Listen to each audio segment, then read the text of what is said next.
KPU akhirnya menegaskan bukan hanya sekedar menindaklanjuti kata-katanya, tapi tadi Ketua KPU sudah mengatakan akan melaksanakan putusan MK dan juga akan melakukan konsultasi dengan Komisi 2 DPR. Jadi Mas Eno lanjut lagi, PDI Perjuangan sudah bisa bernafas lega, Pol sekarang, Plong? Ya semuanya bernafas lega, hari ini setidaknya yang concern terhadap demokrasi yang baik semuanya bernafas lega meskipun nggak lega-lega amat.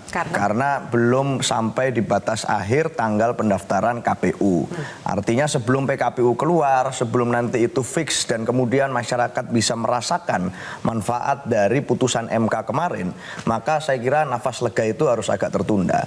Malam ini ada nafas lega, yes, karena akhirnya ada statement yang membatalkan terkait dengan rencana revisi undang-undang tersebut. Tetapi sekali lagi Mbak, menurut saya sudahlah, mari kita berhenti berapologetik. Bahwa kemarin yang dilakukan oleh DPR, rakyat tahu kok kalau itu kemudian ada sesuatu di sana. Rakyat bisa menduga kok bahwa ada potongan pasal-pasal yang selama ini seakan-akan terpisah-pisah. Akhirnya rangkaian pasal itu terkumpul. Kenapa saya berani mengatakan itu? Karena hari ini ramai sekali. Tidak ada yang mengorganisir, semuanya organik, nggak ada konsolidasi lama, rapat di DPR kilat, demonya juga kilat. Semuanya langsung turun, masyarakat dari mana-mana, tidak hanya di Jakarta.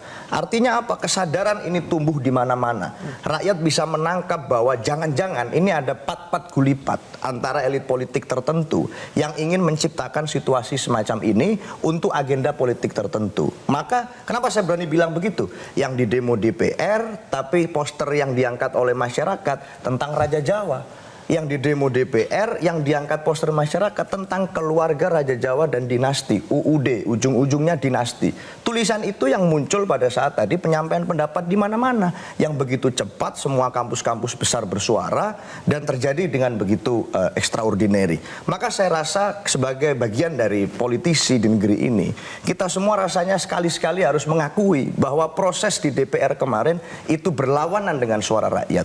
Sebagai lembaga perwakilan rakyat, mestinya DPR mewakili suara mereka.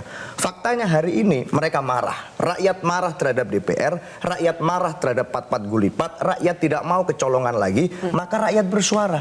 Dan itulah poinnya. Maka saya kira sekarang kalau kami sih di posisi senyum-senyum tenang-tenang. Dari kemarin kita sudah bicarakan keras sekali tentang ini. Kita menganggap putusan MK itu adalah hadiah terbaik, kado terbaik untuk ulang tahun Republik Indonesia. Baru sehari. Baru sehari tiba-tiba berubah semua.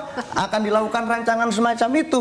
Kita tahu kok bahwa ini, kalau saya meminjam istilah dari MK, ini dianggap pembangkangan konstitusi kalau diteruskan. Masa kemudian rakyat diam saja melihat itu? Maka kita tolak dong. Kita di fraksi PDI Perjuangan di DPR menolak untuk dibawa ke paripurna. Maka hari ini sebaiknya kita bersimpati kepada teman-teman masyarakat yang turun ke DPR. Masih banyak kawan-kawan yang hari ini terluka. Saat kita ngobrol, berdiskusi, berdebat di sini, banyak sekali yang terluka. Kena gas air mata, kena sikat, kena tendang, kenapa?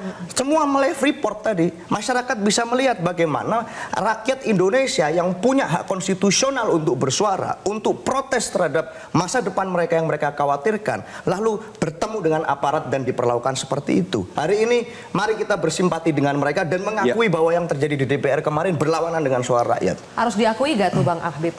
Kami di DPR ya menyerap aspirasi dari semua pihak. Ada pendapat A, ada pendapat B. Tapi pada akhirnya pengambilan keputusan itu bukan persoalan benar salah. Ya. Bukan hanya itu. Benar menurut kami, salah menurut Anda, salah menurut Anda, benar menurut kami, bukan persoalan itu. Tetapi, ya, sama yang seperti saya sampaikan tadi, bagaimana kemanfaatan? Apa gunanya kita merasa benar kalau yang terjadi adalah timbul kegaduhan, yang menimbulkan korban.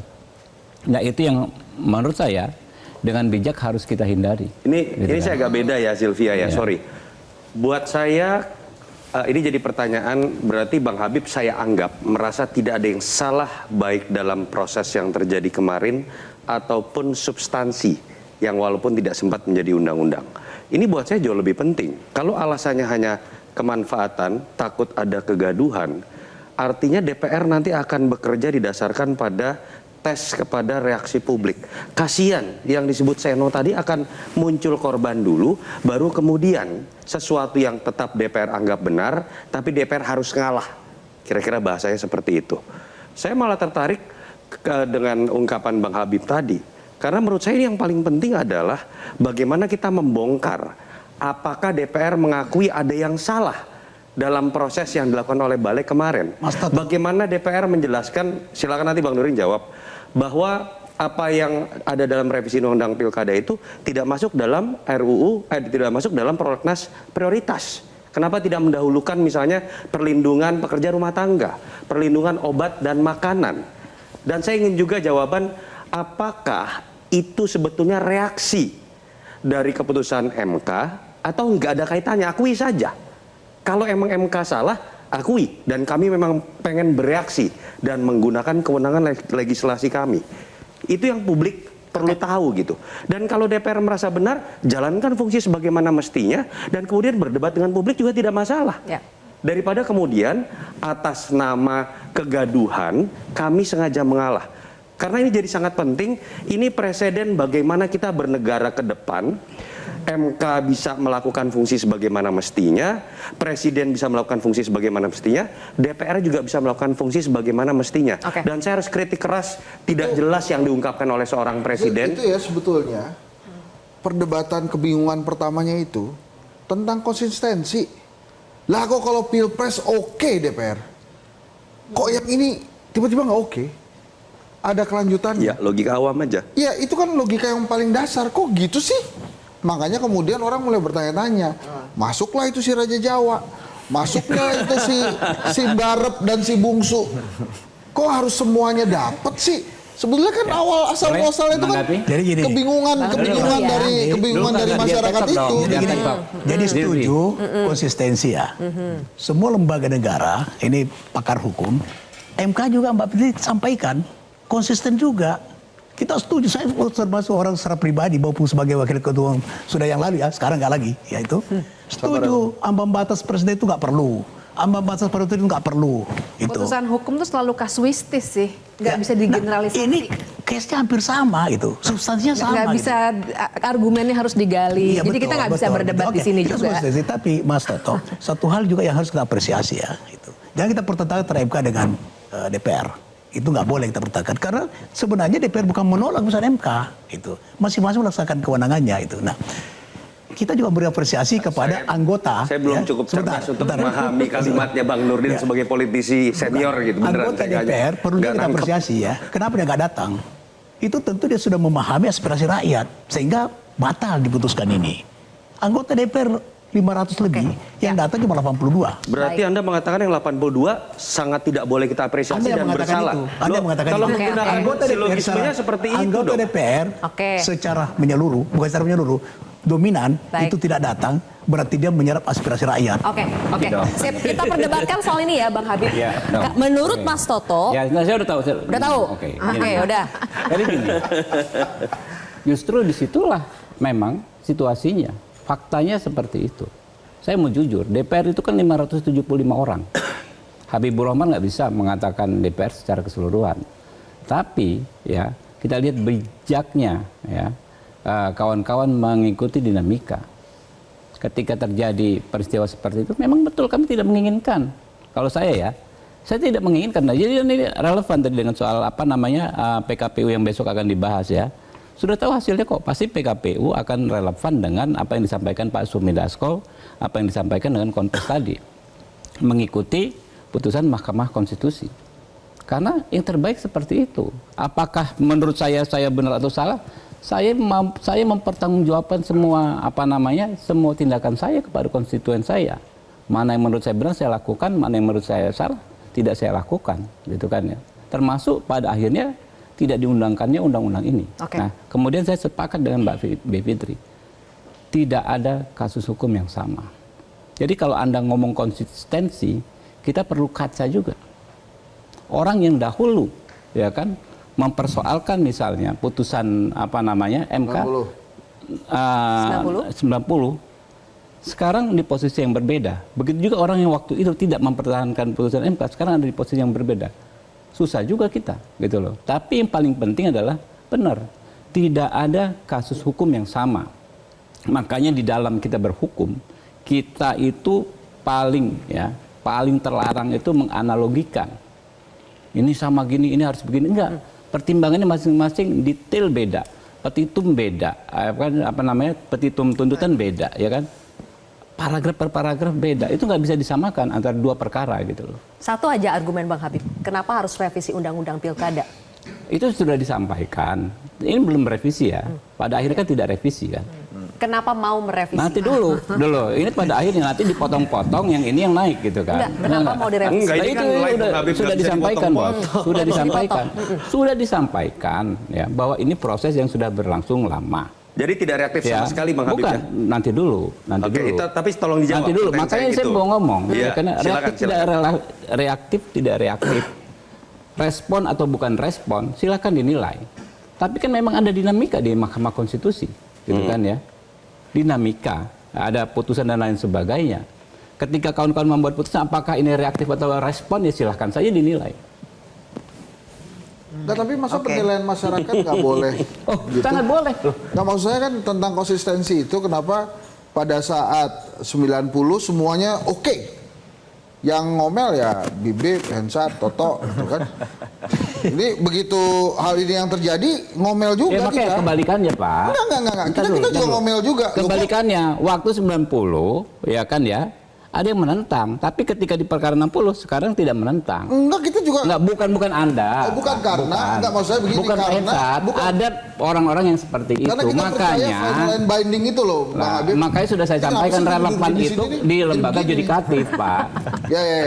Sama yudikatif relevan. Kalau saya balik, Sylvia, menjadi sangat penting buat saya yang paling mendasar yang Mbak Bibip juga tadi pertanyakan dari awal adalah kalau secara substantif kita bisa berdebat perbedaan itu. Tapi secara formil menurut saya sangat mendasar. Tafsir mengenai legal and binding tadi. Dalam kasus ini saja. Dalam konteks ini saja ya Bang Habib ya. Makanya saya tanya menurut Bang Habib yang tar dulu saya belum selesai. Pertanyaannya menurut Bang Habib, apakah menurut Bang Habib memang sudah tepat andai kata ada sebuah revisi undang-undang yang kalau jadi isinya berbeda dengan putusan MK yang kemarin keluar. Ini jadi sangat penting karena tafsir dari kepresidenan itu juga seperti itu. Ntar boleh. Jadi tadi ada kalimat dari Hasan Nasbi, tim nanti dulu jangan membaca otak saya dong. Kau lebih tahu dari saya sendiri gitu kan. Bahwa kemudian kalau undang-undangnya jadi, kami akan mengikuti DPR. Kalau itu yang memang akan dilakukan, artinya memang ada tafsir DPR dan Presiden yang sama dan berbeda dengan yang saya pahami dari para pakar tata negara, termasuk Mbak Bibip selama ini jelaskan. Itu menurut saya menjadi sangat mendasar untuk dikelirkan, sehingga kemudian kita ke depan bisa menghindari apa yang disebut dengan constitutional crisis yang itu sangat mendasar. Soal konsistensi barang menarik. Ya.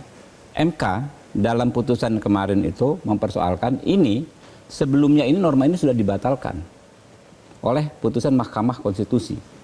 Ya, undang-undang Pilpres ini yang muncul undang-undang Pilkada ini norma ini di yang undang-undang 2014 pernah ada lalu dibatalkan lalu hidup lagi. Ya. Ada beberapa perkara terkait undang-undang Pilkada itu nggak disentuh juga oleh Mahkamah Konstitusi kok. Baru disentuh di perkara yang nomor 60 ini. Apakah sebelumnya Mahkamah Konstitusi tidak konsisten? Berarti reaktif ya? Nanti dulu. Yang kedua, jangankan dibanding-bandingkan dengan produk legislasi. Antar putusan Mahkamah Konstitusi dengan objek yang sama, sering sekali terjadi perubahan kok. Kalau kita bicara konsisten nggak konsisten. Undang-undang yang sama, diuji beberapa kali, begitu yang undang-undang KPK contohnya. Yang terakhir, beda kok. Pembenaran ada katanya living constitution jaraknya cuma berapa bulan gitu kan. Jadi nggak hebat-hebat kali juga tuh hakim MK 9 orang itu bos gitu kan. Pengen kita bagus ya kan ya, tapi prakteknya nggak hebat-hebat banget juga. Anda gitu. memang bisa diralat ya. Keputusan MK kemarin tuh bisa diralat ya. Bukan diralat, bukan diralat. Itu pertanyaan saya kan dari awal itu. Ini kan bertemunya di objek. Ya. Dua lembaga yang memiliki kewenangan ya kan ya. Yang berbeda dua alam yang berbeda legislatif dan yudikatif bertemunya di objek adalah undang-undang, ya kan, undang-undang tentang pilkada. Ketika Mahkamah Konstitusi menjalankan tugasnya, kita tidak bisa ya kan ya, intervensi kita tidak bisa batalkan. Baik. Ketika DPR menjalankan tugasnya, Mahkamah Konstitusi, ya kan ya, ya harus menghormati itu sebagai kewenangan membentuk undang-undang. Tapi Mahkamah Konstitusi punya kewenangan juga. Kalau diajukan uji materi lagi, punya kewenangan lagi untuk membatalkan. Nah, itulah cara kita mempraktekkan hak masing-masing lembaga ini. Jadi pure Anda membatalkan paripurna karena kegaduhan? Macam-macam. Apalagi? Saya hanya dengar kegaduhan saja kok. Enggak. Jadi kita akan melihat pola bahwa bukan harus persoalan gaduh, kegaduhan. baru kemudian kita melihat manfaat yang lebih baik ya buat kita bangsa ini ya untuk tidak meneruskan pengesahan rancangan undang-undang tersebut. dalam konteks hari ini hanya karena gaduhan berarti. Ya macam-macam supaya menimbulkan kemanfaatan. Tapi ada tekanan dari ketua umum nggak sih? Apa? Ketua-ketua umum tuh melakukan tekanan-tekanan nggak kepada anggota dewan supaya tidak melakukan Nggak lanjut. Kalau Partai Golkar, Bang Henry, itu nggak ada. Orang kata emang udah nggak mau datang aja. Noel baru bangun Itu tidur, memang tadi katanya kesadaran ditanya. atau kehambatan yang dialami oleh para anggota dewan. Golkar kalau nggak salah yang hadir cuma 3 orang. Kenapa tuh Bang? Dari ya mungkin kejebak mereka bukan ya mungkin mereka punya, tapi yang pasti tidak Punya diinstruksi apa? tidak diinstruksi Yang tidak datang. hadir kenapa tuh Bang kira-kira? Tidak ada instruksi untuk tidak datang dan tidak ada instruksi untuk memboikot, tidak ada sama sekali itu. baik. Juga Jadi tidak ada emang murni- instruksi untuk menggolkan juga ada. Oke, jadi biar memang maju murni dari- perdebatan dari kita mana? ya. Dari kesadaran Biar anggota maju perdebatan DPR kita. ini. Mungkin kita langsung ambil aja contoh case-nya langsung. Banyak yang mengatakan bahwa salah satu implikasi terbesar dari putusan MK itu adalah tidak bisa majunya Kaisang sebagai cagup maupun cawagup. Apakah itu motif politik di balik DPR yang dianggap secara kilat oleh masyarakat merevisi Undang-Undang Pilkada, mengubah ambang batasnya atau mengubah narasinya dari MK mengatakan pasca dihitung berdasarkan penetapan, sementara dari DPR ingin merevisi Undang-Undang Pilkada menjadi tetap pada saat pelantikan dihitung usia 30-nya. Apakah ada motif politik demi Kaisang, Bang Habib? Sekarang kacamatanya kacamata partai nih, Bang Habib. Ya, sorry. Gimana tadi? Apakah revisi Undang-Undang Pilkada motifnya itu adalah supaya Kaisang tetap bisa maju sebagai cagup atau cawagup? Undang-undang itu kan erga omnes lah. Ya. Erga omnes mengikat untuk semua. Jadi tentu tidak ada motif untuk orang per orang. Kebetulan aja. Kebetulan saja. Kebetulan aja ya. Kaisang jadi bisa. Oke. Kalimatnya selalu seperti itu. Mas Eno, tidak ada motif untuk orang per orang. Tidak ada demi Kaisang. Ya tapi kan kalau rakyat mengatakan yang berbeda, artinya kan yang Bang mendapat Habib bisa bilang rakyat yang mana ini? yang tadi itu lempar-lemparan di DPR, yang artinya rakyat menangkap bahwa ada something wrong, bahwa yang mendapat manfaat dari undang-undang tersebut jika memang disahkan adalah orang-orang tertentu, dan itu tidak semua orang bisa merasakan itu. Selama ini dikatakan, oh ini artinya membuka ruang lebih luas bagi anak-anak muda untuk bisa maju. Anak-anak muda yang mana? Itu aturan tidak menghapus threshold usia kok, tetap 30 tahun. Cuman masalah pendaftaran dan Beda bulan penetapan aja. beda bulan. Jadi nggak ada orang lain, itu nggak, idealisme semacam itu nggak cocok kalau untuk digunakan sebagai argumentasi di dalam pembelaan atas upaya tersebut. Jadi buat saya nggak masuk akal aja kalau itu kemudian kita mempersalahkan rakyat yang tadi marah itu dengan mengatakan bahwa ini bukan untuk orang per orang. Jadi buat saya pilkada itu harus dikembalikan ke kitohnya, ke rohnya. Rohnya ini punya rakyat, bukan sekedar punya elit politik, bukan sekedar konsensus elit politik. Kita bisa berdebat panjang tentang ini semua. Tapi kenapa kita sampai pada malam hari ini? Karena subjek dari persoalan yang kita perdebatkan itu, yaitu rakyat itu sendiri, merasa kedaulatannya di pemilu itu diganggu. Dengan upaya-upaya yang kalau Mbak Bivitri dirty vote, ini belum vote sudah dirty. Jadi itu yang kemudian rakyat merasa marah. Nah, kalau saya merasakan selama ini, makanya dari tadi saya diem aja, saya senyum-senyum aja. Karena buat saya, PDI Perjuangan, partai saya konsisten. Dari kemarin kita menolak itu, hari ini kami mengumumkan 169 daerah langsung dengan menggunakan rujukan putusan MK yang kemarin. Jadi kami taat konstitusi, mau KPU mengeluarkan PKPU atau belum, kami sudah keluarkan itu. Jadi buat kami yang betul adalah kita ikut dengan aturan mainnya, rule of the game, karena rule of the game itu yang membuat rakyat bisa memutuskan dia akan protes atau tidak, dia akan membangkang atau tidak, dia akan marah atau tidak. Kalau kita juga sepakat pada rule of the game, dan itu udah jelas rule of the game-nya.